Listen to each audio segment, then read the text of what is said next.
जय हिंद दोस्तों, नमस्कार। सत्य साई कॉमर्स गुरु यूट्यूब चैनल में आपका स्वागत है।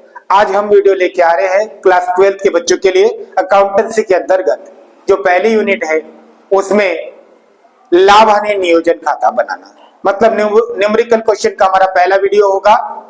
लाभ हानि नियोजन खाता कैसे बनाते हैं, इसको लाभ हानि समायोजन खाता भी कहते हैं बच्चों, और इंग्लिश में कहते हैं profit and loss appropriation account.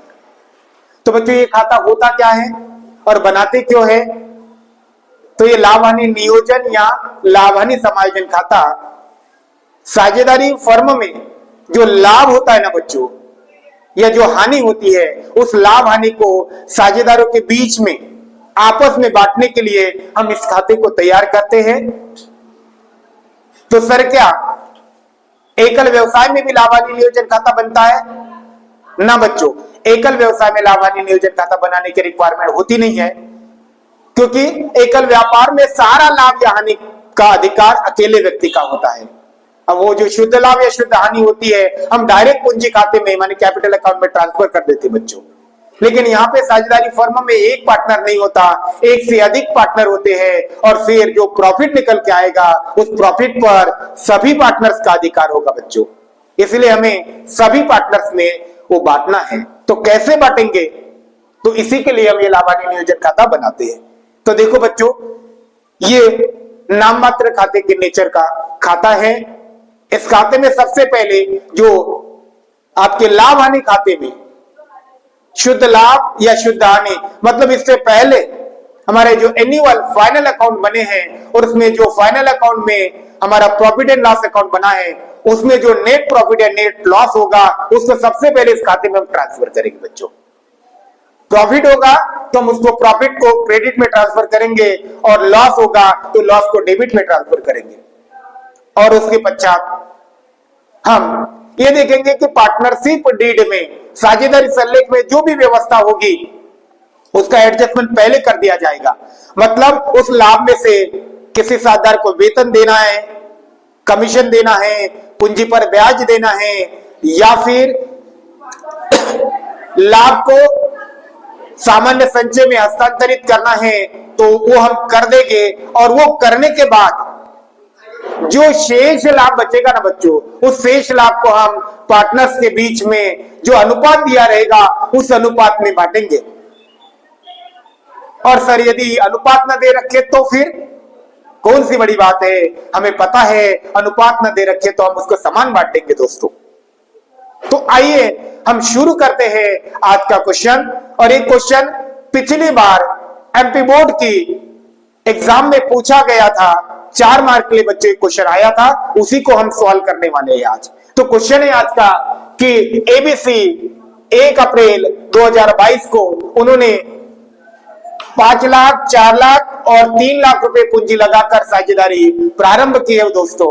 और फिर उन्होंने देखा कि शेष जानकारी इस प्रकार थी कि लाभ हानि का अनुपात 3:1 है, पूंजी पर ब्याज 6% प्रतिवर्ष देना है। तो देखो बच्चों, सबसे पहले हमें इसमें ये ढूंढना है कि क्वेश्चन में प्रॉफिट दिया है या लॉस दिया है। ये हमें शुरू में मिल जाएगा या अंत में मिल जाएगा?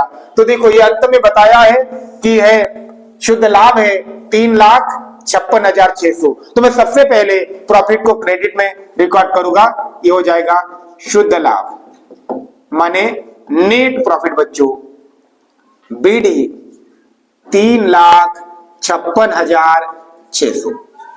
अब इस प्रॉफिट में से मुझे यदि वेतन देना होगा साझेदार को तो वेतन मैं इसी में से दूंगा, कमीशन भी इसी में से दिया जाएगा, और कोई खर्चा करना होगा जिसकी व्यवस्था साझेदारी सल्लेख में है बच्चों, तो हम इनमें से दे देंगे।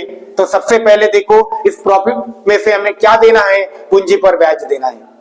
पूंजी पर ब्याज साझेदारी फर्म के लिए बच्चों क्या होता है? खर्चा होता है, इसलिए हम इसी प्रॉफिट में से देंगे तो डेबिट में रिकॉर्ड होगा। सबसे पहले बच्चों हम क्या करेंगे? जो खर्चा है उसके मेन हेडिंग के नाम से यहां रिकॉर्ड करेंगे। पूंजी पर ब्याज है तो लिखेंगे पूंजी पर ब्याज खाते से किस किस को मिल रहा है? तो बच्चों तीनों को देना पड़ेगा, तीनों की पूंजी है, तो फिर ए का पूंजी खाता, बी का पूंजी खाता और सी का पूंजी खाता। ए का पूंजी खाता बी का पूंजी खाता और सी का पूंजी खाता। मतलब सबसे पहले मेन हेडिंग लिखेंगे क्या देना है, पूंजी पर ब्याज, तो पूंजी पर ब्याज खाते से। तो दोस्तों हमारे लेजर अकाउंट में डेबिट साइड से शब्द जोड़ते हैं और क्रेडिट में को।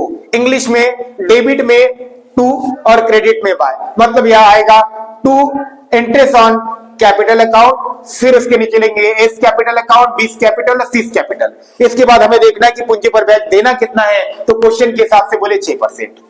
काय पर, तो पूंजी पर। तो हमें पहले वाले की पूंजी देखना पड़ेगा बच्चों, कितनी है 5 लाख। तो 5 लाख का 6% निकालने के लिए हम यदि एक जीरो कैंसिल करेंगे बच्चों तो 10% और 2 जीरो कैंसिल कर लेंगे तो 1%। तो 1% 5,000 है, हमें 6% चाहिए तो उसे 6 से गुना करेंगे। 5,000 गुणिला 6, तो इसके एक पूंजी पर ब्याज निकलेगा बच्चों 30,000। फिर है आपका बच्चों दूसरे की पूंजी है बी की 4 लाख। 4 लाख से हम 2 जीरो कैंसिल करेंगे तो 4 लाख का 1% 4,000, तो 6% के लिए 6 से गुना करेंगे, 6 चौक 24,000 बच्चों, माने 24,000। और सी की कैपिटल है बच्चों, पूंजी है 3 लाख, 2 जीरो कैंसिल, माने 3 लाख का 1% 3,000, तो फिर 6% 6 से गुना तो 6 दिया 18,000। तो ये 30,000 24,000 18,000 टोटल हो जाएगा बच्चों 72,000। तो हमने देखो बच्चों इस लाभ में से 72,000 हमने बांट चुके हैं। अब इसके बाद हमें और कुछ बांटना है क्या? हाँ, अगले पॉइंट में कह रहे हैं कि ए को वार्षिक वेतन देना है 1,20,000, तो वेतन भी हम इसी में से दे देंगे। तो लिखेंगे वेतन खाते से, मतलब टू सैलरी अकाउंट, और जिसको भी मिलेगा उसी के पूंजी खाते में ट्रांसफर होगा। वेतन किसको देना बच्चों? ए को, तो यहां लिखूंगा ए का पूंजी खाता।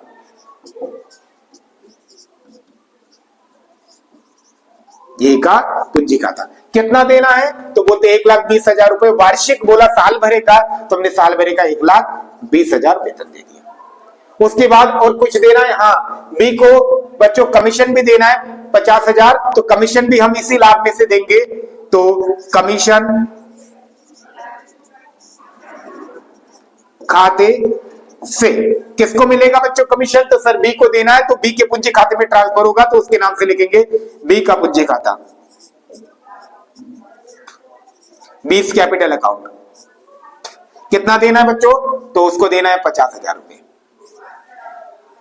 फिर क्या दिया है 5वें पॉइंट में कि आहरण दे रखा है, तो बच्चों जो आहरण होता है, ड्राइंग होती है, और आपके कैपिटल अकाउंट की जानकारी होती है, कैपिटल अकाउंट के डेबिट में इसको रिकॉर्ड करेंगे, लाभ हानि नियोजन खाते में नहीं। फिर उसके बाद है आपका आहरण पर ब्याज। हाँ, आहरण पर ब्याज क्या होता है कि साझेदारों ने आपके साझेदारी फर्म से कुछ पैसा घर लेके गए होंगे, तो उसको कहते हैं आहरण, और उस पर जो ब्याज निकलेगा, ब्याज लगेगा, उन पार्टनर्स को फर्म में देना पड़ेगा। क्यों देना पड़ेगा? यदि दुकान से पैसा घर नहीं लेके जाते, कहीं मार्केट से लेते, तो ब्याज नहीं देना पड़ता। तो सेम वो ब्याज वो फर्म में भी दे सकते हैं। तो यदि ऐसा देने की व्यवस्था है, तो आहरण पर ब्याज साझेदारी फर्म के लिए इनकम हो जाएगी बच्चों, रेवेन्यू हो जाएगा। पार्टनर्स के लिए तो खर्चा है, लेकिन पार्टनरशिप फर्म के लिए रेवेन्यू हो जाएगा, वो हम क्रेडिट में रिकॉर्ड करेंगे रेवेन्यू को। तो हो जाएगा आहरण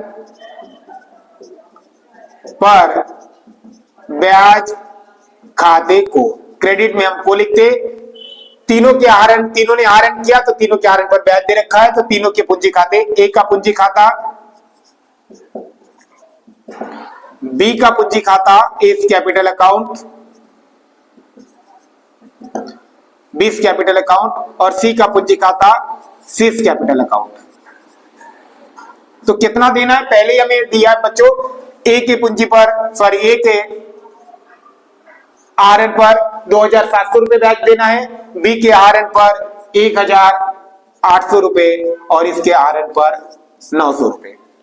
माने तीनों के आहरण पर जो भी ब्याज है उनके पूंजी खाते में ही ट्रांसफर हो जाएगा डेबिट में। तो हम देखते हैं टोटल कितना हो जाएगा बच्चों, ये हो जाएगा 0 0 7 8 15 और 9 24 के 4 हासिल का 1 3 24 के 4 हासिल का 2 और ये 3 और हासिल के 2 5 माने 5,400 रुपए इनके आहरण पर ब्याज के हो गए। अब हमारा काम है बच्चों कि हम इसकी टोटल करना। अब इसकी हम टोटल करते हैं तो टोटल हो रहा है 0 0 4 और 6 10 का 0 हासिल का 1 और फिर 5 6 और 5 11 और 1 12 के 2 हासिल का 1 5 और 1 6 और 3। तो ये जो लाभ है हमारा 3,56,600 रुपए शुद्ध लाभ था, उसमें से 5,600 आहरण पर ब्याज से और लाभ बढ़ गया तो इतना 3,62,000 रुपए हो गया। दोस्तों 3,62,000 हमारे क्रेडिट की टोटल आ रही है। अब हमें देखना है कि ऑलरेडी इस 3,62,000 रुपए में से कितना प्रॉफिट हम बांट चुके हैं। ये ऑलरेडी जो भी बटेगा पूंजी खाते में ही ट्रांसफर होगा। ये 72,000 का हमने ब्याज दे दिया, वेतन 1,20,000 और ये 50,000 रुपए हमने कमीशन दे दिया, तो 1,20 और 50 हो जाएगा दोस्तों 1,70 और 1,70 और 72 हो जाएगा 2,42, मतलब 2,42,000 रुपए हम ऑलरेडी बच्चों बांट चुके हैं। तो अब बचा कितना है प्रॉफिट और बांटना, 0 0 0 0 6 में से 4 के 2 और 1 माने टोटल 1,20,000 रुपए जो बचा है। इस लाभ को कहते हैं विभाजन योग्य लाभ, और यही लाभ, इसी लाभ को बांटने के लिए बच्चों हमें प्रश्न में अनुपात दिया है। माने जो अनुपात दिया रहता है वो विभाजन योग्य लाभ को बांटने के लिए दिया होता है, और यदि अनुपात ना दे तो बच्चों क्या करेंगे, फिर समान बांट देंगे। तो अभी अनुपात दिया, किस अनुपात में बांटेंगे। तो देखो बच्चों आज हम ये भी सीखेंगे कि किसी राशि को, किसी लाभ या हानि को अनुपात में कैसे बांटते हैं, बहुत सिंपल तरीके से सीखेंगे और कॉन्सेप्ट के साथ सीखेंगे बच्चों। तो देखिए ये अनुपात है 3:2:1। तो बच्चों इस अनुपात का मतलब क्या है समझो। अनुपात की हम टोटल कर लेंगे 3 2 और 1 माने हो जाएगी बच्चों 6। तो इन्होंने डिसाइड किया है कि जितना भी लाभ या हानि होगी ना बच्चों, उस टोटल लाभ या हानि के 6 भाग करेंगे। कितने भाग करेंगे, 6 और 6 भाग में से पहले पार्टनर को कितने भाग मिलने वाले, 3, दूसरे पार्टनर को बच्चों 2 भाग मिलेंगे और तीसरे को 1। तो सेम हम क्या करते हैं, इसके 6 भाग करते हैं। मतलब जो भी प्रॉफिट या लॉस हमें बांटना है उस प्रॉफिट या लॉस को अनुपात के टोटल से भाग देंगे तो हमें 1 भाग की कीमत मिलेगी। तो हम देखते बच्चों 6 का भाग इसमें 2 बार जाएगा और फिर 4 0, मतलब 6 का भाग देने पर हमें 20,000 रुपए 1 भाग की कीमत आ रही। तो मतलब पहले वाले बच्चों साझेदार के भाग कितने हैं अनुपात में, तो 3, तो 3 से गुना करना पड़ेगा तो उसको मिल जाएंगे 60,000, दूसरे वाले को मिलेंगे 2 से गुना करने पर 40,000 और तीसरे वाले को मिलेंगे 1 से गुना करने पर 20,000। तो ये जो लाभ है 1,20,000 विभाजन योग्य लाभ दोस्तों, ये भी साझेदार के पूंजी खाते में जाएगा। हम लिखेंगे शेष लाभ CD। अब A का पूंजी खाता और B का पूंजी खाता और C का पूंजी खाता, S capital account, B capital account और सी कैपिटल अकाउंट। तो ए के पूंजी खाते में हम ट्रांसफर कर देंगे कितना, तो 60,000 ए के पूंजी खाते में बच्चों, और बी के 20,000 को मिला दो 40,000 और सी के 20,000। ऐसे टोटल जो 1,20,000 हमने बचा वाला लाभ भी बांट लिया, अंदर लिख देंगे 1,20,000। अब हम दोस्तों इन सब की टोटल करेंगे तो हमारी टोटल आएगी 3,62,000, माने मैच कर जाएगी। तो देखो दोस्तों हमने आज लाभ हानि नियोजन खाता बनाना सीखा। मैं क्विकली एक रिवीजन कर देता हूं, आगे के क्वेश्चन आप मैं कैसे इस मेरे ट्रिक को, मेरे कॉन्सेप्ट को अप्लाई करूंगे। तो देखो सबसे पहले आप क्वेश्चन पढ़ना, उसमें से लाभ दिया है तो लाभ को लाभ हानि खाते के क्रेडिट में ट्रांसफर करना, जितना दिया उतना। दूसरा यदि हानि दी होगी किसी क्वेश्चन में तो डेबिट में ट्रांसफर होगी। उसके बाद हमें देखना है कि साझेदार को वेतन देना है, कमीशन देना है, पूंजी पर ब्याज देना है या सामान्य संचय में हस्तांतरण करना है, या कोई भी खर्चा यदि दिया है तो हम डेबिट में रिकॉर्ड कर देंगे और वो जिस पार्टनर को मिल रहा है उसके पूंजी खाते के नाम से रिकॉर्ड होगा। ठीक, उसके बाद यदि आहरण पर ब्याज लगाने की व्यवस्था होगी तो आहरण पर ब्याज साझेदारी फर्म के लिए आय होता है तो क्रेडिट में ट्रांसफर हो जाएगा बच्चों। फिर हम देखेंगे कौन से साइड की टोटल ज्यादा है, क्रेडिट की टोटल ज्यादा, हमने क्रेडिट की कर दी। फिर देखना है कि हमने टोटल प्रॉफिट कितना बांट चुके हैं, तो फिर हम क्रेडिट के टोटल में से डेबिट की टोटल हम माइनस करेंगे तो हमें मिलेगा विभाजन योग्य लाभ, और यह मिला 1,20,000। फिर जो विभाजन योग्य लाभ, जो बचा वाला लाभ है, वो भी साझेदार के बीच में ही बांटा जाएगा और पूंजी खाते में ही ट्रांसफर होगा बच्चों। तो फिर उसको कैसा बांटेंगे, तो उसके लिए हमें प्रश्न में अनुपात दिया रहेगा, रेशियो दिया रहेगा, उस रेशियो में हमें बांटना पड़ेगा, और नहीं दिया तो हम समान बांट देंगे। इस क्वेश्चन में हमें रेशियो दिया था 3, 2 और 1, तो हम रेशियो के टोटल करेंगे तो 6 आएगा। हम टोटल किस लाभ को बांटना है उसके 6 से भाग देंगे, तो जो भी आंसर आएगा वो 1 भाग की कीमत होगी। फिर देखना है कि अनुपात में पहले व्यक्ति को कितना मिल रहा है, 3 भाग, तो 3 से गुना करना है, दूसरे को 2 तो 2 से, और तीसरे को 1 तो 1 से। तो देखिए दोस्तों, आज हमने लाभान्य नियोजन खाता बनाना सीखा और आपने मेरे वीडियो को देखा, तो बहुत बहुत धन्यवाद। लाइक कीजिए, शेयर कीजिए, सब्सक्राइब कीजिए, और ऐसे ही वीडियो पाने के लिए कमेंट्स बॉक्स में आप अपना टॉपिक लिखिए। बहुत बहुत धन्यवाद दोस्तों।